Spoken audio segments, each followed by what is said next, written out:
Kumusta mga ka-ML? Bakit nga ba tayo tinatamad sa buhay mga ka-ML? Yan ang pag-uusapan natin sa bidyong ito habang naglalaro tayo mga ka-ML. Yan, gusto ko habang naglalaro tayo, may konti tayong natututunan sa mga bagay-bagay. At mamaya, i-share ko sa inyo ang ilan sa mga nalalaman ko kung bakit nga ba tayo tinatamad.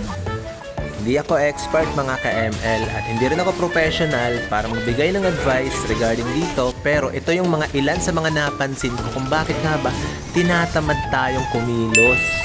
Habang naglalaro tayo mga ka-ML, magkikwentuhan tayo regarding dito. Kaya panoorin nyo ang video ito para malaman nyo kung bakit tinatamad kayo or tayo mga ka-ML. Okay, let's go! Simulan na natin ang laro at ang kwentuhan natin mga ka-ML. Tinatamad ka rin ba madalas mga ka-ML? Yung tipong parang wala kang gana sa buhay or parang ang baba ng energy mo. Well, hindi ka nag-iisa mga ka-ML. Marami tayo nakakaramdam ng mga ganyan. Yung parang napakababa ng energy. Parang gusto na lang humilata sa kama, manood, mag-cellphone. Yung tipong ayaw mo nang gumalaw kasi ang baba talaga ng energy mo. Bakit nga ba nangyayari ito mga ka-ML?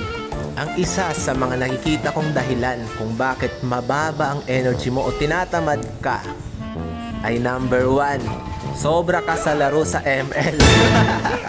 Aray ko, ang dami nating tinamaan, no? Bale sa paglalaro kasi natin ng mga games katulad nito mga ka-ML, nagkakaroon agad ng reward o spike ng dopamine ang utak natin dahil sa paglalaro. Ngayon, yung utak natin mga ka-ML, gusto ng mataas na dopamine kasi masarap sa pakiramdam yon, masarap sa isip natin, sa utak natin yon. Kaya naman, ang sarap-sarap sa pakiramdam pag naglalaro tayo, lalo na pag nananalo. Or kahit natatalo tayo, may dopamine pa rin yon mga ka-ML. Ngayon, yung mga bagay na may kapakipakinabang sa buhay natin, katulad ng pagtatrabaho, paglilinis sa ating bahay, o yung mga gawain na kinakailangan ng pisikal, ay kinakatamaran na natin gawin yun kasi mababa ang dopamine na naibibigay nun sa utak natin. Well, wala namang masama maglaro mga ka-ML kasi kahit ako, naglalaro rin naman ako. Pero make sure na hindi ka mababad ng uso sa paglalaro mga ka-ML. Bale, katulad ko, ako naglalaro rin ako sa isang araw. Kailangan maximum ng 3 games lang ako nito mga ka-ML. Kasi na-observe ko pag sumobra ako sa laro, tinatamad na ako mag-workout, tinatamad ako maglinis, tinatamad akong gawin yung mga bagay-bagay na may kapakipakinabang sa buhay ko. Pero ganun pa man, hindi ko tinatanggal o inaalis tong paglalaro mga ka-ML kasi para sa akin, reward ko ito sa sarili ko after ko gawin ang trabaho ko o yung mga gawain ko para sa araw na ito. Basta, huwag ka lang papasobra o magbabad ng husto sa laro na ito. Okay, malinaw mga ka-ML. Yan yung isa sa mga nakikita kong dahilan kung bakit nga ba tayo tinatamad. Ngayon, bibigay ko naman sa inyo ang pangalawa sa mga napapansin ko kung bakit tayo tinatamad sa buhay or mababa ang energy natin mga ka-ML. At ito yung sobra ka sa chichirya, sa soft drinks, sa matatamis, maaalat, at mga hindi magagandang pagkain mga ka-ML. Pansin nyo mga ka-ML, pagka kumain tayo, tapos yung ulam natin halimbawa, ang ulam natin is hotdog or kahit anong mga processed food or kumain tayo sa fast food mga ka-ML halimbawa. Di nyo ba napapansin mga ka-ML, kahit kumain na tayo, pero parang ang baba pa rin ng energy natin. Well, dahil yun sa hindi maganda ang nutrition na ipinasok natin sa katawan natin mga ka-ML. Hindi ko naman sinasabi na hindi na tayo dapat kumain ng mga ganyan mga ka-ML. Kasi kahit ako, is kumakain din naman ako ng mga ganon. Ang sinasabi ko lang, bawasan lang natin. At sikapin natin na bawat meal natin, lagyan natin ng gulay, kumain tayo ng prutas, or mga masustansyang pagkain para hindi basta-basta nauubos yung energy natin sa buong araw mga ka-ML. Malinaw ba yon mga ka-ML? ito na ang pangatlo. Bakit nga ba tayo tinatamad mga ka-ML? At ito yung mga napansin ko. Isa sa mga napansin ko ay tinatamad tayo kapag malungkot tayo mga ka-ML. Napapansin nyo ba mga ka-ML na kapag malungkot ka, ang tamad-tamad mo, ang baba ng energy mo, ayaw mong kumilos, gusto mong humiga, kasi malungkot ka. Napapansin nyo rin ba yan mga ka-ML? Kapag malungkot ka, tinatamad ka rin. Kung anumang scientific na explanation ang meron dito, hindi ko rin alam mga ka-ML. Basta ang alam ko, pag malungkot tayo, tinatamad tayo. Wala tayong kagana-gana sa buhay. Ito pang isa sa mga napansin kong bakit tayo tinatamad mga ka-ML. Ito na ang pang-apat. Bakit nga ba tayo tinatamad sa buhay? Ito ay dahil sa kulang ka sa exercise. Aray ko! Oy, galaw-galaw mga ka-ML. Workout din. Kung bakit tayo naging masayahin, ganado sa buhay, kapag nagwo-workout tayo mga ka-ML, ay dahil yun sa tinatawag na endorphin. Kapag nagwo-workout kasi tayo mga ka-ML, nagre-release ang katawan natin ng endorphin. Ano nga ba ang endorphin mga ka-ML? Ito yung chemical na lumalabas o nare-release sa atin every time na nagwo-workout tayo. Happy hormones po ito mga ka-ML. Kaya kung napapansin nyo mga ka-ML, kapag broken ng isang tao, nag-gym ito. Bakit nga ba nawiwili sa pag-workout yung mga broken? Ito ay dahil nakakahanap sila ng kasiyahan every time na nag-workout sila mga ka-ML. At syempre kasama na rin doon yung nagbabawi sila sa katawan nila, nagpapayami ulit sila, at napapansin nila na sumasaya sila every time na nag-workout sila.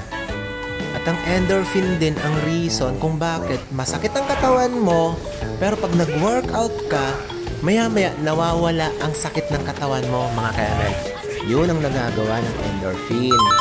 Nalalabanan nito ang stress, yung sakit na babawasan, at nagpapasaya sa mood ng isang tao.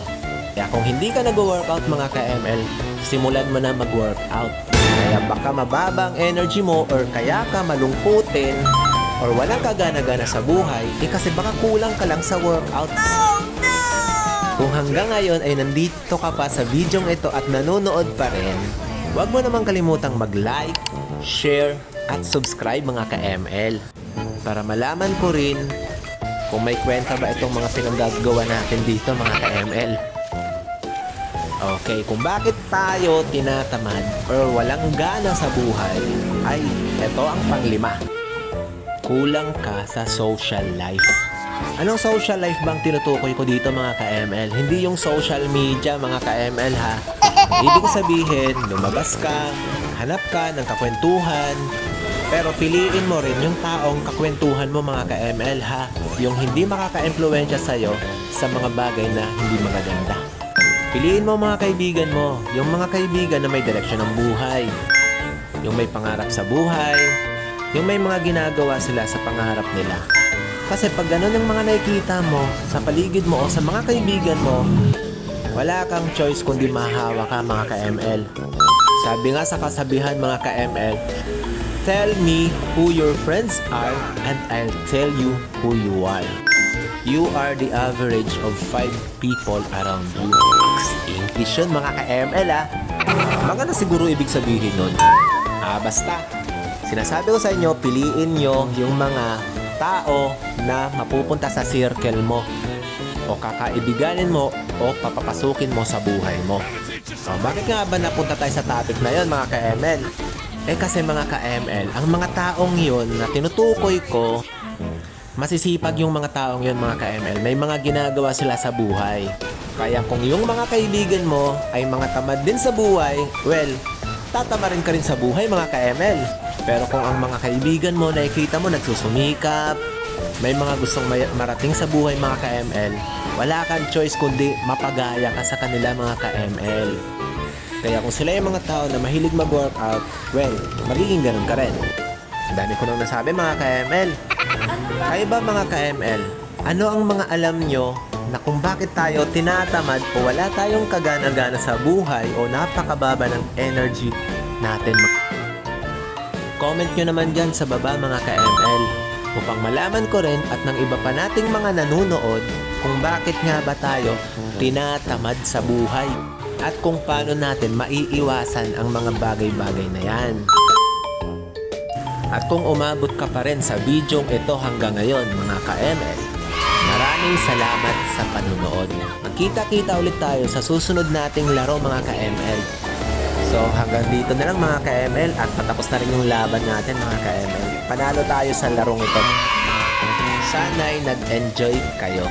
At sana meron kayong natutunan kahit papaano habang naglalaro tayo mga ka-ML. Maraming salamat sa panonood. At kung hanggang ngayon pinapanood mo pa rin to mga ka-ML, pindutin mo na kasi yung subscribe, like, and share na rin para updated ka sa mga susunod pa nating video.